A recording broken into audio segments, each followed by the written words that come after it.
Assalamu alaykum, hürmetli radyo anlıqçılar. Anlavatqınızlar Uyğur Awazı internet radiosu. Bugün yakşamba 31 Mart. Germaniyada saat 22. Tuğandı sizlarga vaqtimqa anlatışımızın asası mazmunlarını qısqacha tanıştırıp ötümüz. Xotanda çoğ tutqun başlandı. Kahraman o'quvchimiz Abdukim Yaqub Xitoy hukumati tarafidan qo'lga olindi. Xitoy markaziy hukumati gazet jurnallarni qayta tartibga solish haqida yangi buyruq e'lon qildi. Xitoy hukumati Sharq Turkistonda matbuot va nashriyot sohasiga qattiq zarba bermoqda. Urumchi jamoat xavfsizlik tarmoqlari 2001-yili 357 qora tashkilotni fosh qilganligini e'lon qildi. Abdunum rayonluq siyosiy kengashining raisi janobi Şinjan'da iqtisodiy qurilish, siyosiy muqimlik navbatdagi eng muhim xizmat deb ko'rsatdi. Sharq Turkistondagi tamojnalarda tekshirish qattiq kuchaytirildi. Xalqaro kechirim tashkiloti Sharq Turkistondagi inson haqlari vaziyati haqida maxsus dokument e'lon qildi. Amerika Xitoy hukumatini Uyg'urlarga qaratgan bostirish harakatini to'xtatish to'g'risida yana bir qatim ogohlantirdi. Germaniya radiosida Sharq Turkiston masalasi. Pokiston hukumati madrasalardagi 20 ming o'quvchini chegaradan qo'g'lab chiqarmoqchi. O'z muxbirimiz Qutlug' Ordining Uyg'urlar uy makonlaridan ayrilib qolmoqda nomli maqolasi. O'z muxbirimiz Bug'daning Urumchidagi Namratlar mahallasi nomli maqolasi. Anlatışımızın oxirida diqqatingizga har qaysi joylardan stansimizga kelgan tabrik xatlarini sunamiz. Tövəndə xəbər anlatımız. Hörmətli radio anlıqçılar, proqramımızın axırına qədər biz bilan birgə bolğaysızlar. Öz muxbirimiz Abdulla Pamirning vatandan xabar qilishicha, yaqinqi 10 kun ichida Xotan viloyatiga qarashliq 7 nahiya bir shaharda Hizb Tahrir tashkilotining a'zosi degan batnom bilan 800 dan ortiq Uyg'urni Xitoy saqchi doiralari qo'lga olgan. Qo'lga ilinganlarning ichida madaniyat tarmoqlarida ishlaydigan ziyolilar, o'qituvchilar, diniy zotlar, tijoratchilar, hatto dehqonlarmi bor ekan. Tutilganlar Qarqash noyisidan eng ko'p ekan.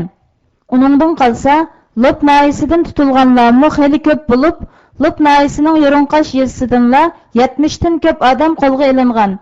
Navbatda tutqun qilish ishi yana davom qilib yetibdi.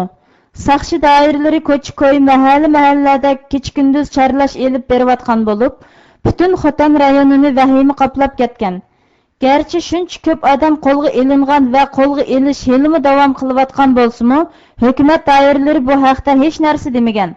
Aslida bu Hizb Tahrir tashkiloti O'zbekistonda paydo bo'lgan diniy tashkilot bo'lib, o'tgan bir qancha yil davomida O'zbekistonda ko'plagan odamlar Hizb Tahrirchilikda ayblanib turmalarga solangan edi. Garchi Sharq Turkistonda hech qachon Hizb Tahrir tashkiloti degan bundoq bir tashkilot yoki bu tashkilotning a'zolari bo'lmagan bo'lsa-mu, Xitoy doiralari qasdanga siyosiy g'avg'o paydo qilib, shu bahona bilan Xotan rayonida Uyg'urlarga qarata yana bir qatimliq cho'ng tozalash elib berayotgan bo'lsa kerak. Biz bu haqdagi tafsiliy ahvollarni radio anglag'uchilarimizga davomli xabar qilib turamiz.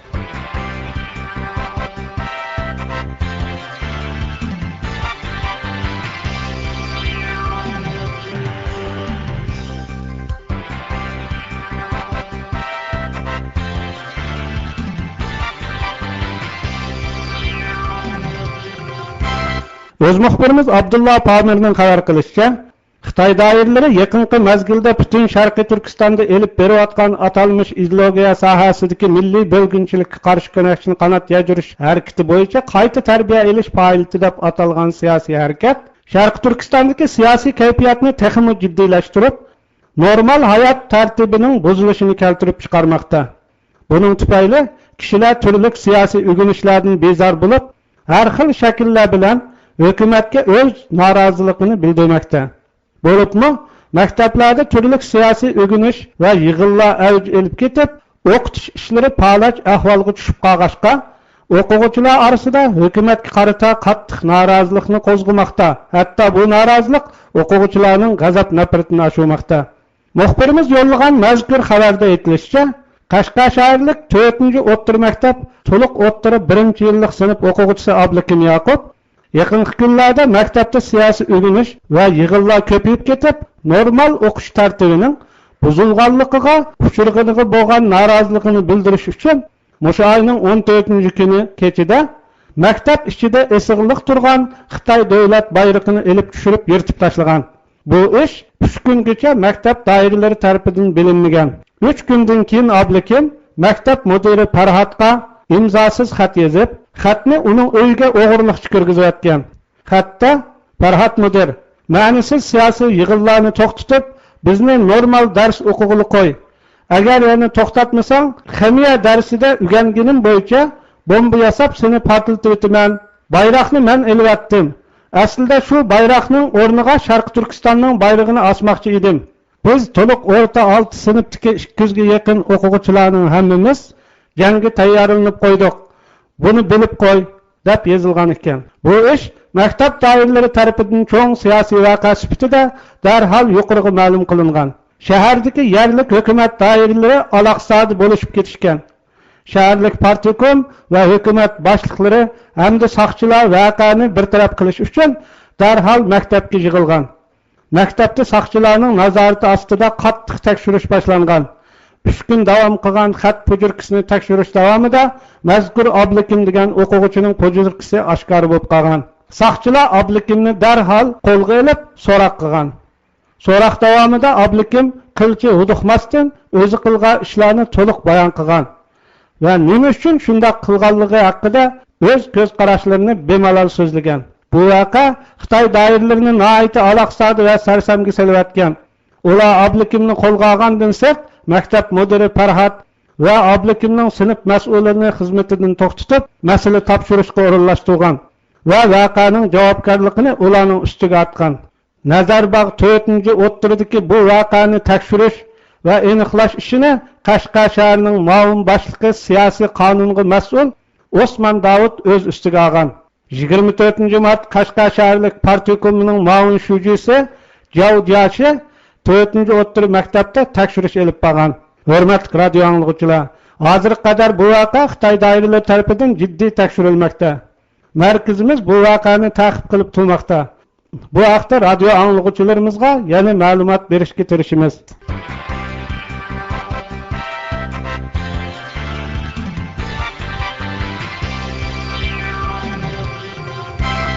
Öz muxbirimiz Uşqunning vatandan yo'llagan xabaridan ma'lum bo'lishicha, 25 mart kuni Xitoy markaziy hukumatı jiddiy uqtirish tushirib, Uyg'ur avtonom rayonida chiqadigan gazet jurnallarga qarata bir qitimliq qayta tartibga selish va tozalash elib berishni talab qilgan.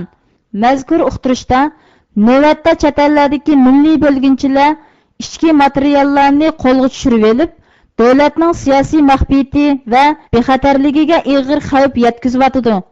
Buning oldini olish uchun gazet jurnallarga va uning tarqalish yo'llariga bo'lgan nazoratni kuchaytirib, ichki materiallarning milliy bo'lginchilarning qo'liga tushib ketishining oldi elinishi. Bu jihatda mas'ula sodir qilgan gazet jurnallar qayta tartibga selinishi zarur topilganda nashrdan to'xtatilishi kerak deyilgan. Bu uqtirishning ro'yiga asosan 26 martdan e'tiboran Urumchi shahrida gazet jurnallarga qarata tozalash harakati boshlangan.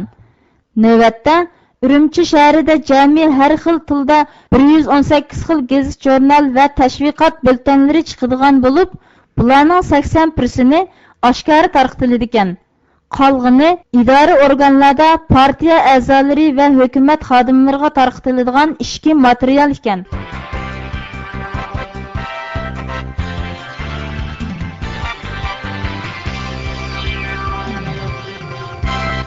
Xitoy hukumati qonunsiz nashr buyumlarini tozalash bahanasida nurg'unlagan gazet jurnallarni to'xtatdi va o't qo'yib ko'ydirib tashladi. O'z muxbirimiz Temir Cho'qining Urumchidan yo'llagan xabari. 28 mart Urumchi shaharlik madaniyat idorasi va Urumchi shaharlik jamoat xavfsizligi idorasi birlikda Urumchi shahrining Do'ngshar rayonidagi axlatlarni betaraf qilish maydonida o'tgan bir qancha kun davomidagi kitob, gazet jurnallar va sin alg'u buyumlarga qarta elib berilgan tozalash davomida yig'ib olingan qonunsiz nashr buyumlarini va seriq mazmundagi nashrlarni naq maydonda ko'ydirgan. Muxbirimizning egallashicha, garchi hukumat qonunsiz nashr buyumlarini va seriq mazmundagi nashrlarni ko'ydirdik degan bo'lsa-mu, ko'ydirilgan kitob, gazet jurnallar va materiallarning xili bir qismi qonunliq nashr qilingan bo'lib, lekin hukumat milliy bo'lgunchilik ideyasi targ'ib qilgan yoki davlatning maxfiyatligini oshkorlagan deb qarag'ashqa yig'ilinib ko'ydirilgan. O'z muxbirimiz Cho'mir Cho'qining Urumchidan yo'llagan xabari. 28 mart Urumchi shahrida Urumchi jamoat xavfsizlik idorasining 2001-yillik xizmatlarni xulosalash va taqdirlash yig'ini ochilgan. Yig'inda oshkorlanishicha, o'tgan 1 yil ichida Urumchida 357 qora guruh tashkilot soqchilar tomonidan fosh qilinib, e'tirof qilingan va tutish buyrug'i chiqarilganlardan 196 nafar siyosiy jinoyatchini qo'lga tushirgan. Tutish buyrug'i chiqarilib, tutilgan siyosiy jinoyatchilarning ko'p qismi Uyg'urlardan tarkib topadi ekan.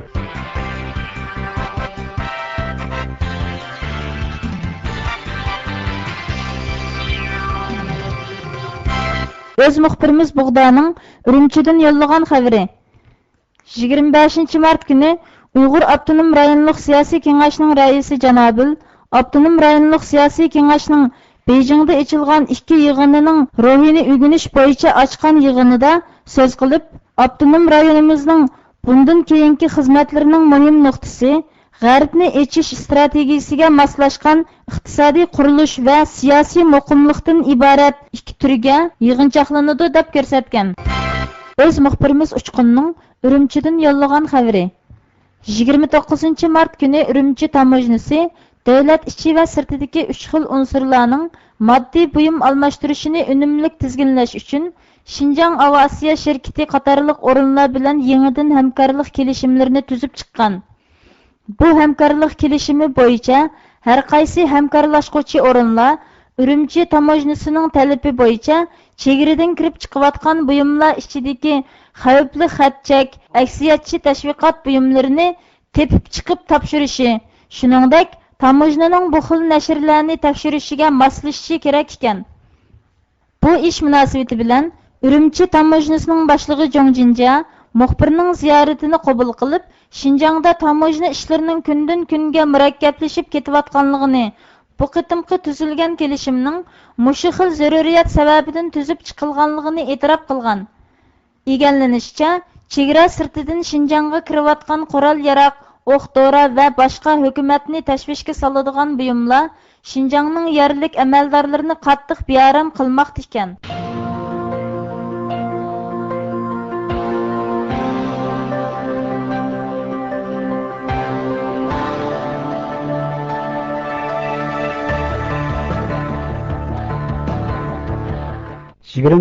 Mart günü Xalqaro kechirim tashkiloti Sharqiy Turkistondagi inson haqlari vaziyati haqida 24 betlik maxsus doklad e'lon qildi.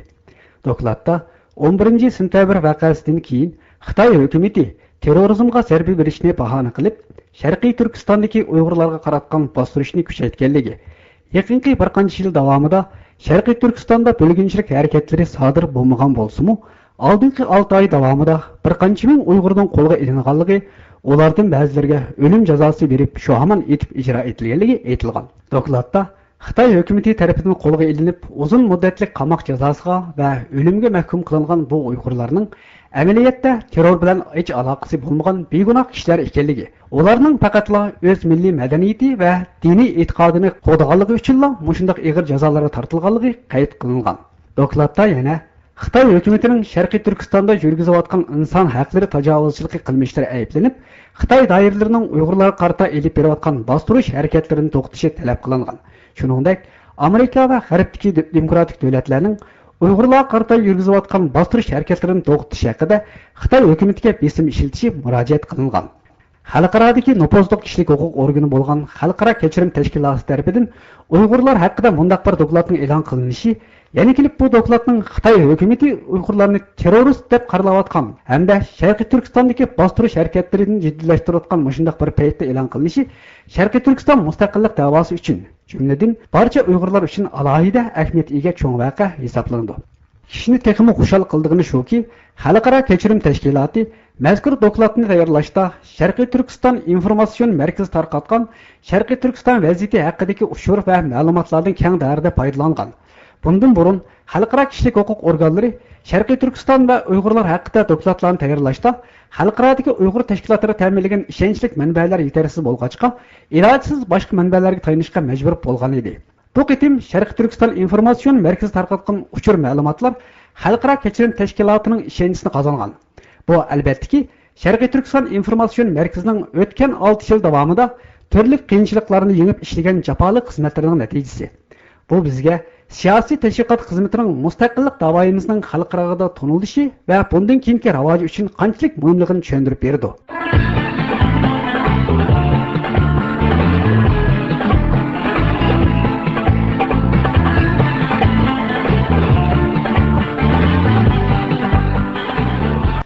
Birinchi mart kuni Xalqaro kechirim tashkiloti Sharq Turkistondagi inson haqlari vaziyati haqida 33 betlik maxsus doklad e'lon qilgan. Dokladda 11-sentabr vaqasidan keyin Xitoy hukumatı terrorizmga qarshi turishni bahona qilib, necha minglagan Uyg'urni qo'lga olganligini bildirgan hamda Uyg'urlarga yurgizayotgan bostirishni to'xtatish haqida Amerikaning Xitoy hukumatiga besim ishlatishini talab qilgan. Bu munosabat bilan 22 mart kuni Amerika Tashqi ishlar ministrligi bayonot e'lon qilib, Xitoy hukumatini terroristik harakatlarga qarshi turish tadbirlarini Sharq Turkistondagi Uyg'urlarni bostirishning bahonasi qilolmasligini yana bir qatim ogohlantirgan. Amerika Tashqi ishlar ministrligining muavin bayonotchisi Laykar so'z qilib, biz Beijing hukumatiga xalqaro terrorizmga zarba berish harakatini o'xshamagan siyosiy ko'zqarashdagilarni bostirish va diniy e'tiqod erkinligini cheklashning bahonasiga aylantirib olmasligini aniq bildirib o'tgan edik degan. Laykar ta'kidlab yana mundoq degan: terrorizmga zarba berish harakati cho'qim kishilik huquqqa hurmat qilish asosida elib berilishi kerak. Dunyo Uyg'ur yoshlari qurultiyi ijroiya komiteti tashviqot bo'lim mas'uli Akram Hizmning bugun soat 14da bergan ma'lumotiga qaraganda 4-oyning 9 kuni Xitoy prezidenti Jiang Zeminning Germaniyaga kelishi munosabati bilan Germaniyadagi yoshlar qurultiyi a'zolari va yoshlar qurultiyi bilan aloqador bo'lgan turk tashkilotlari jamoati navbatda Xitoy hukumatining Uyg'urlarga yurgizayotgan bostirish siyosatiga qarshi keng ko'lamli namoyish olib borgan. Akram Hizm yana yoshlar qurultiyi vakillarining 4-oyning 17, 18, 19 kunlari Janovaga berib, Birlashgan Davlatlar Tashkiloti inson haqlari yig'ini munosabati bilan Xitoyga qarshi keng ko'lamli namoyish olib borganligini va Xitoy kommunist hokimiyatining Uyg'ur xalqi ustidan yurgizayotgan davlat terrorini fosh qilganligini eskartdi.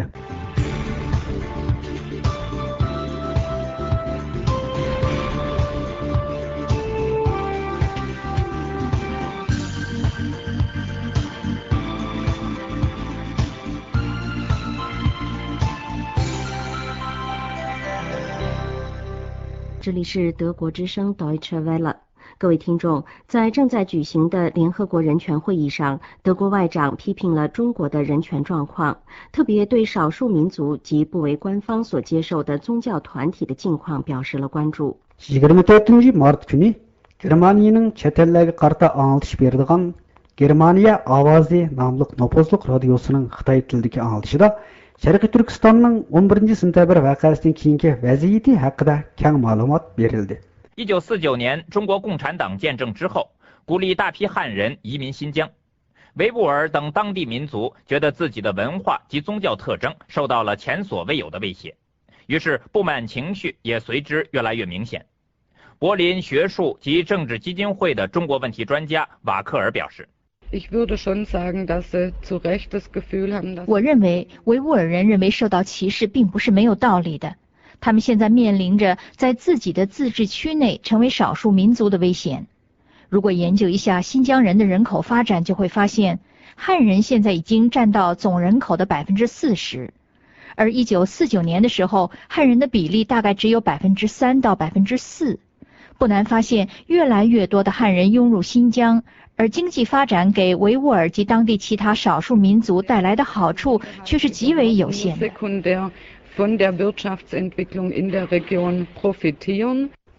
Xabarda aytilishicha, Germaniya Tashqi ishlar ministri yaqinda Sharqiy Turkistondagi inson haqlari vaziyati ustida to'xtalib, 11-sentabr vaqasidan keyin Xitoy hukumati terrorizmga qarshi turishni bahona qilib, Uyg'ur mustaqilchilarga qaratgan bostirish harakatlarini jiddiylashtirganligi, minglagan begunoh Uyg'urning turmaga tashlanib, qiyin qistoqlarga duchor bo'lganligi, ba'zilarga o'lim jazosi berilganligi qayd qilinib, Xitoy hukumatini xalqaro inson huquqlari prinsiplariga amal qilib, Uyg'urlarga yurgizayotgan bostirish harakatlarini to'xtatishga chaqirgan.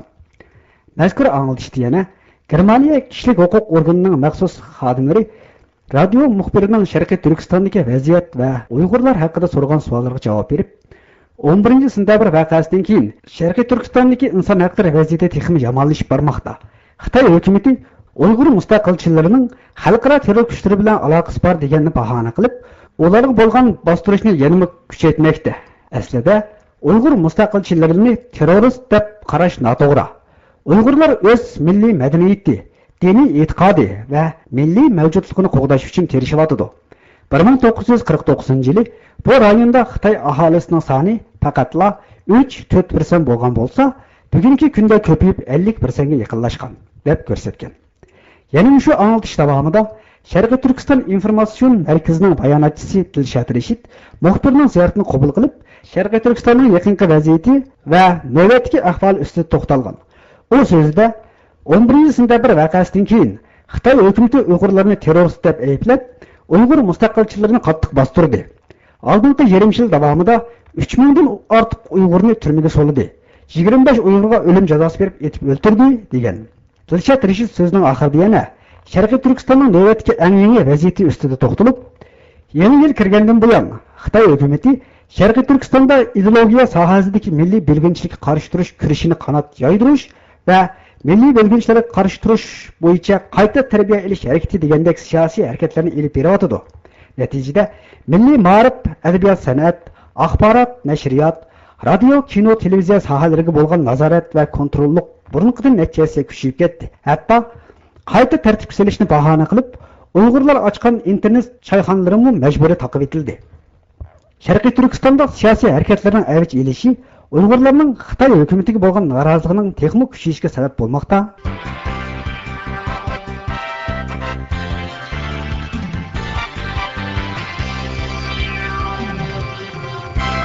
Öz xəbərimiz. Pakistanda mədraslarni yenidən islah qilish harakati davom qilyapti. Yangi tizimga asosan davlat bo'yicha butun madrasalarda o'qiyotgan 20 ming chet ellik o'quvchidan qo'lida Pokistonda turish ruxsat xati bo'lmaganlar davlatiga qaytarildi. Pokiston Diniy ishlar ministri Mahmud Qazi yaqinda bergan bayonotida madrasalardagi 20 ming chet ellik o'quvchini yangidan tizimlaydiganligini, madrasalardagi bosh-boshliqqa xatim bermoqchi ekanligini aytdi. Qazi yana madrasalarga o'qishga kelgan chet ellik o'quvchilardan Pokistonda turish ruxsatnomasi bo'lmaganlarni chegirdan qo'g'lab chiqardiganligini bildirdi. Boshqa davlatlardan Pokistonga kelib, madrasalarda o'qish arzusi bo'lganlarning Pokistonda qilishdan burun Pokiston milliy ta'lim-tarbiya o'rinlariga iltimos sunib, ruxsat elishi lozimligini bayon qilgandan keyin, ishlar surishta qilinib bir taraf bo'lgandan keyin muvofiq ko'rilganlarning Pokistonda kelib, madrasalardagi o'qishni davomlashtirsa bo'lganligini bayon qildi. Gazi bu tadbirlarning madrasalardagi radikal iqimlarning oldini olish uchun hozirlangan tunji qadam ekanligini bayon qildi.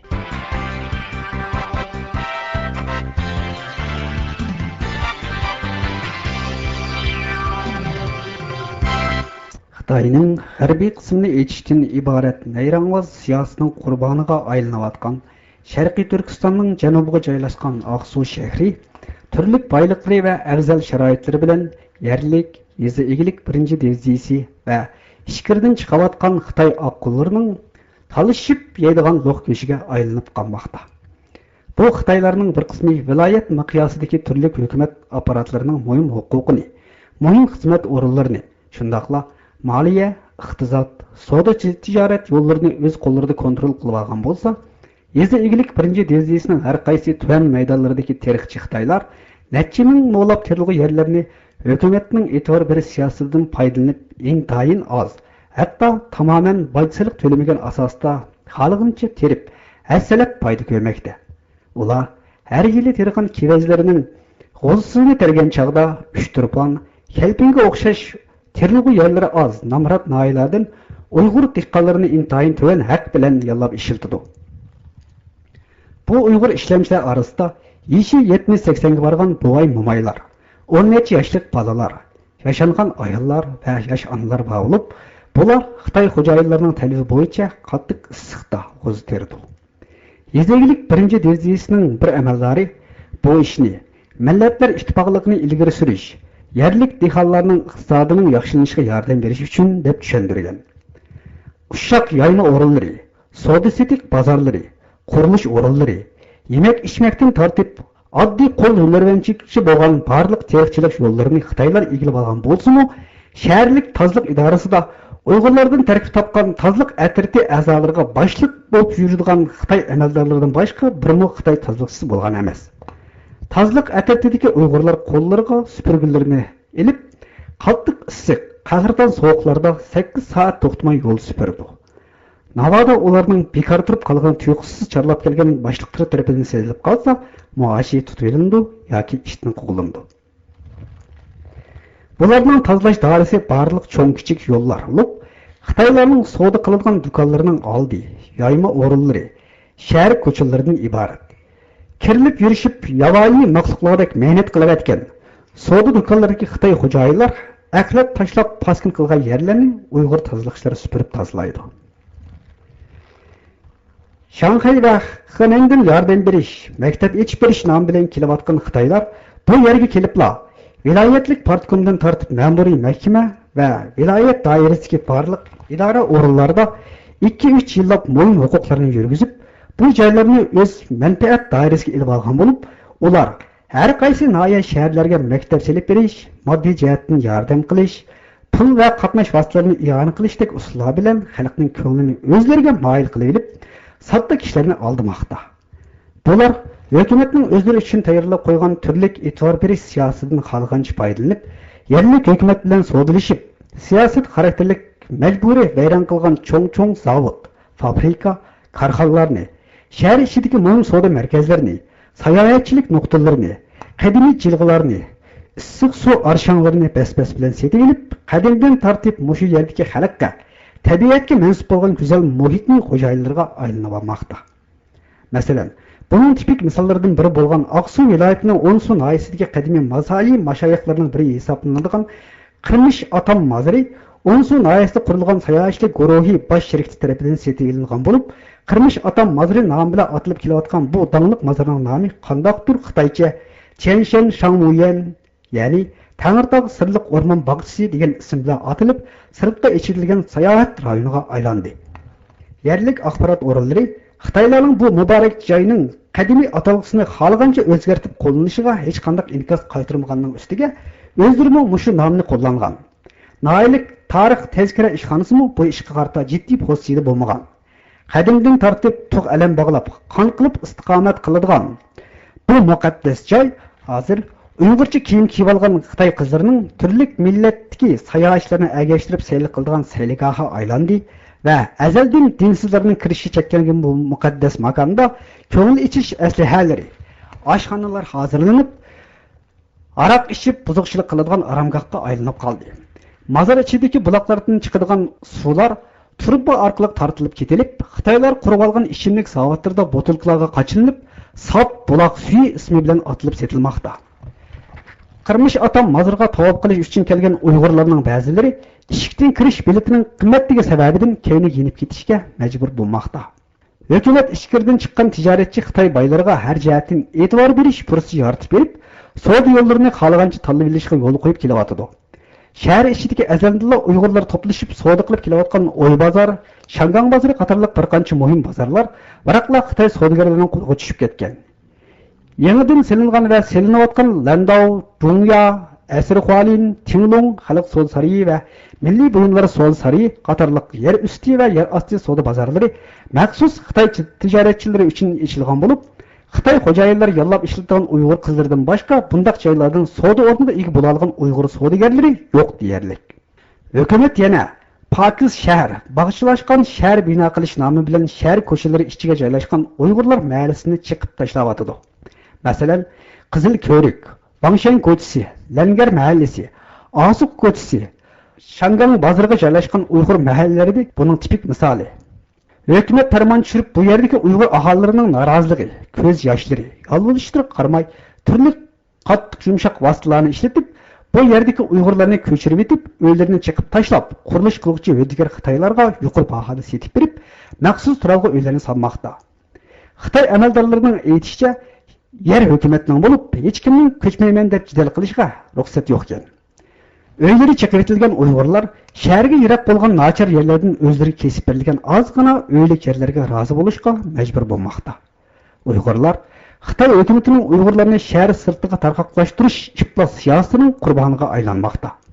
Şehir işçigi silingan turalgı öyler könsürüp köpüyüp ketayotgan Xitaylarının öylücük uğusu aylanmakta. Nemeli dese hoş dep turulgan quruq жазıga aylanıp kalgan Uygur emeldarları yakınlarda quruq doklat veriş. Xitayning menfaati uchun selinadigan turli binolarga qo'l selish, murosimlarga lent kesib berish bilan ko'nglini xush qilib yuradigan bo'lg'achqa, uy makonsiz qilayotgan Uyg'urlarning ahvosari ularning qulig'iga yetgani yo'q. Kundan kunga hasilab ko'payib, qora chumilidek chimildish yurishgan Xitoylar iblislarcha qora qo'lini Uyg'urlarning qo'lidagi oxirgi bir parcha nonga uzatib, o'zlarining iflos, ushuq, sharmanda Açküz mahiyetini tixim aşkarlap, xuddi bir top çilbörlerdek bu aziz şehirinin bağrını xun qilib, yürgünü yalmap yemekte. Bu haldan eğir xursunub, qalbi, vicdani, g'urur duygusu tilg'inib, vatan millet haqqidagi eğir xiyallar yerkisini taqdek besip, nurlik nurlarga ko'zdirib telmirib ketayotgan her bir Uyg'ur kunlarini g'azab va qisiz o'tir ichida o'tkazmoqda. Ruhiy va moddiy jihatdan eğir yo'qotishga uchrayotgan shahar xalqi zalimlarga zavalliq, o'zlariga hurlik tilab Alloh egamga iltijo qilmoqda.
Ürümçi 2 milyondan artıq ahali yaşaydigan Şərqi Türkistanның ən çoğ mərkəzi şəhəri.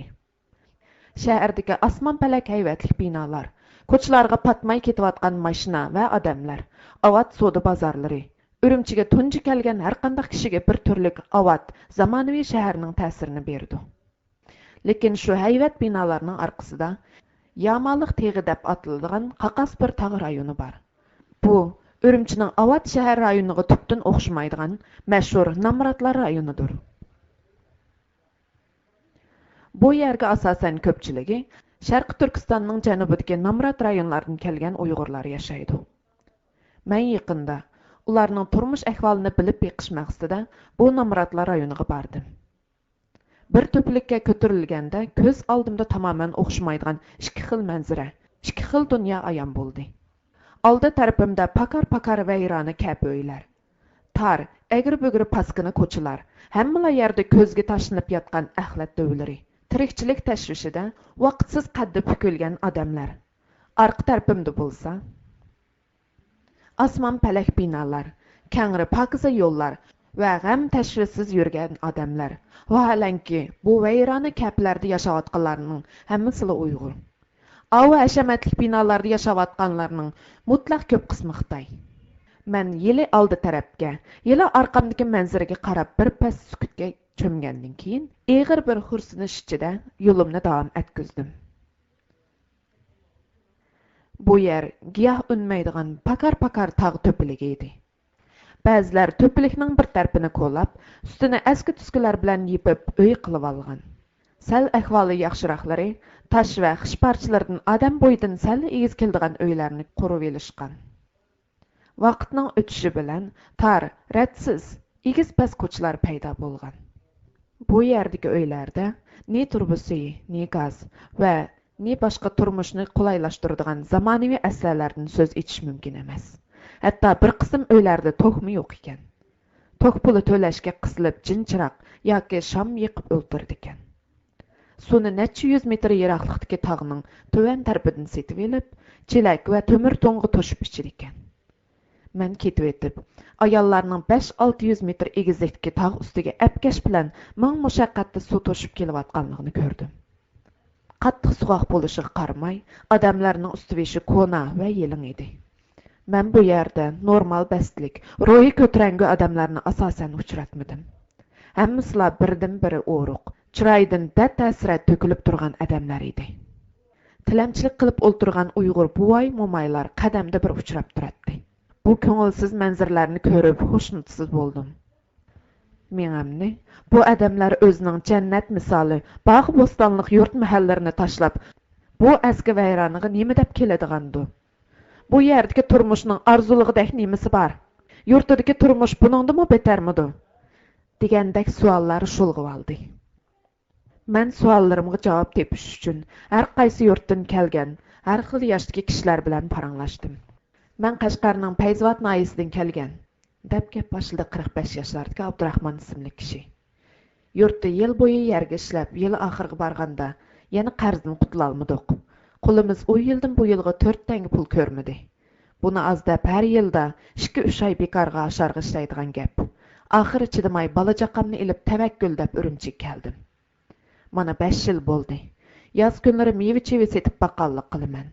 Qish kunlari poyezd stansiya va avtobus bekatida hammallik qilaman. Turmushimiz butulluq o'tsimi, qo'limiz az to'la pul ko'rib turdi. Har holda yurtdagidan yaxshi.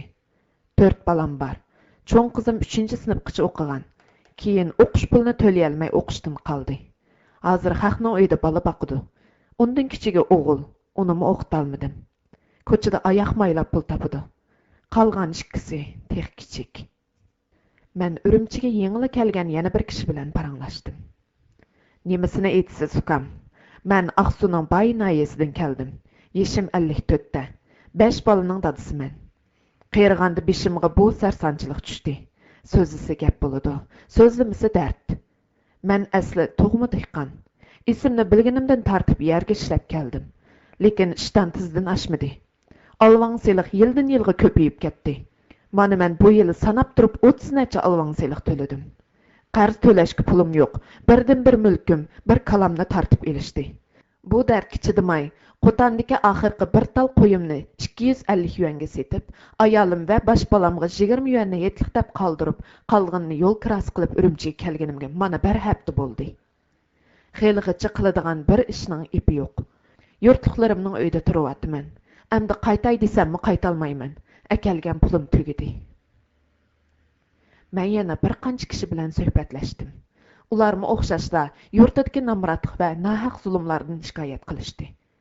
Gerçi namrat va chapaliq bo'lsa-mu, hozirgi turmushidan rozi ekanligini, yurtiga asla qaytmaydiganligini aytishdi. Lekin bu bechoralarga bu yerda tinchlik yo'q ekan.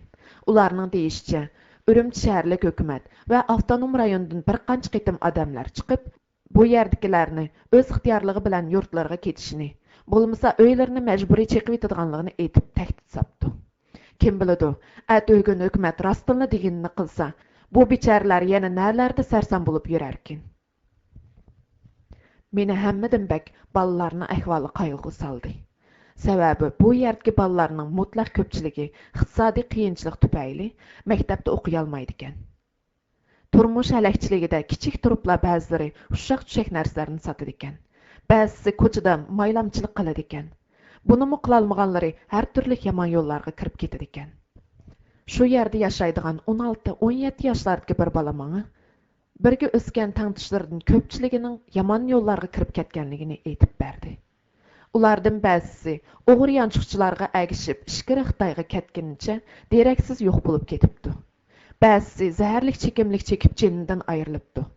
Tېخىمۇ yomoni har turli yomon yo'llarga kirib ketgan o'smir bolalarning orasida qizlarmi xeli ko'p ekan.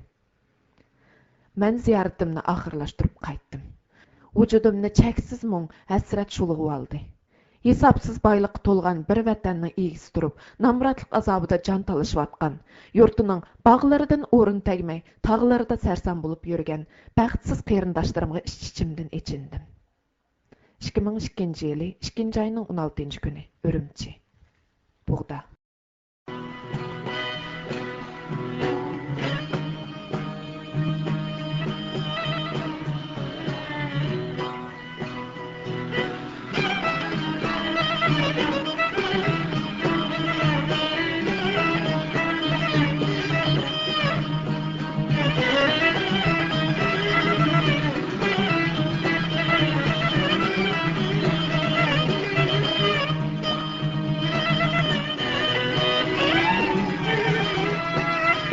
Hörmətli radio anlıqçılar, 23 mart günü Uyğur Awazı radiosu qayta anlatış başlagandan keyin Türkiye, Saudiya Arabistan, İran, Yaponiya ve Malezya qatarlıq dövlətlərdəki bir qism anlıqçılarımız stansiyamızga xat yazıb bizni qızğın təbrikledi və rəhmətlərini yetkizdi. Tövəndə sizlərə Uyğur Awazı radiosu qayta anlatış başlagan bir haftadan buyon stansiyamizga kelgan tabrik xatlardan bir qanchisini diqqatingizga sunamiz. Yaponiyadagi anlıqçımız bizga yozgan xatida Uyğur Awazı radiosining qayta anlatış başlaganligidan intayin xushal bo'ldim. Sizlarga ko'pdan-ko'p rahmat. Menmi sizlar bilan birga vatan millat uchun qo'limdan kelishcha xizmat qilsam degan orzuyim bor. Saudiya Arabistonda istiqomat qilayotgan anlıqçımız Nurmuhammaddan xatida Uyğur Awazı radiosi orqali millatimizning ovozini anglash fursatiga ega qilganinglar uchun sizlarga ko'p rahmat. Sizlarni tabriklayman va bu xayrli ishingizga utuq tilayman. İrandan anlıqçımız bizga yozgan xatida Assalomu alaykum hurmatli Sharq Turkiston informatsion markazida Uyğur Awazı internet radiosi uchun tirishib ishlayotgan qarindoshlar. Men sizlarni qizg'in tabriklayman va sizlardan samimiy hal so'rayman. Uyğur Awazı radiosining qiyinchiliklarni yengib, qaytadan anglashga boshlaganligidan bak xushal bo'ldim. Vatan ichi va sirtidagi Uyg'urlar haqida bergan xabarlaringlar uchun ko'p rahmat.